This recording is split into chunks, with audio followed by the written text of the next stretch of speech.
Fala galera, mais uma questão número 69 do nosso simulado. O tema é urbanização e a habilidade que a gente vai ter que ter para responder essa questão, habilidade número 26. O que é que diz a habilidade número 26, Mário? São as formas de ocupação, ok, do homem no espaço. Então, como é que o homem ocupa e quais são as suas implicações? Perfeito? Então, vamos lá.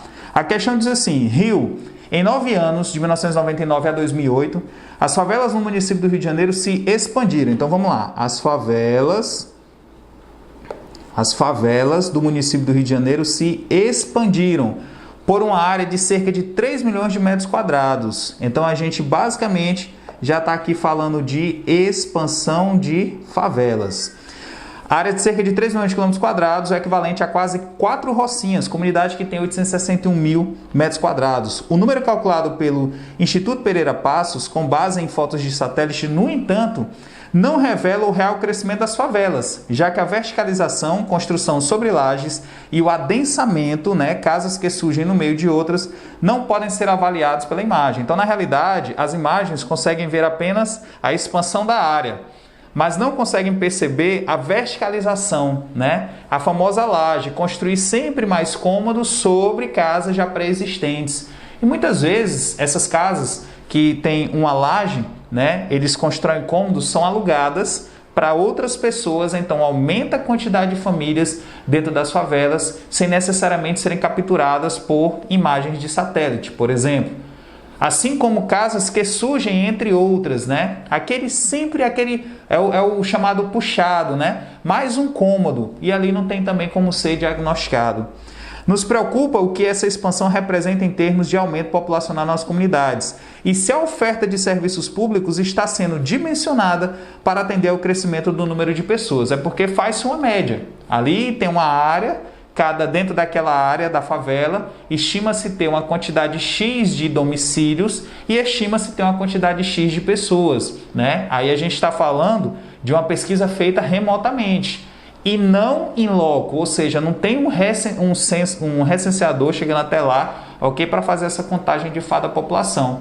Então daí vem a preocupação. Será que os recursos públicos, será que os programas serão suficientes para atender essa população? Ou então, infelizmente, elas vão padecer desses recursos dessa população, desses investimentos, desses serviços, e aí nós teremos, de fato, uma área superpovoada. A rápida transformação e o crescimento das cidades brasileiras geraram também a formação de favelas. Então, nosso tema aqui é o quê? Favelas.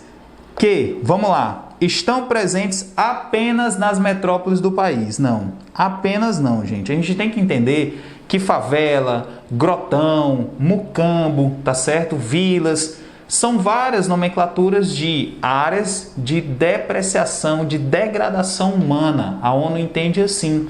As moradias não são dignas e aqueles serviços básicos, como por exemplo, distribuição de água e eletricidade, calçamento, áreas de convívio, segurança, escola, não tem nada disso. Então, não, elas não estão presentes apenas nas metrópoles brasileiras, elas estão presentes em cidades de porte médio, cidades de porte pequeno.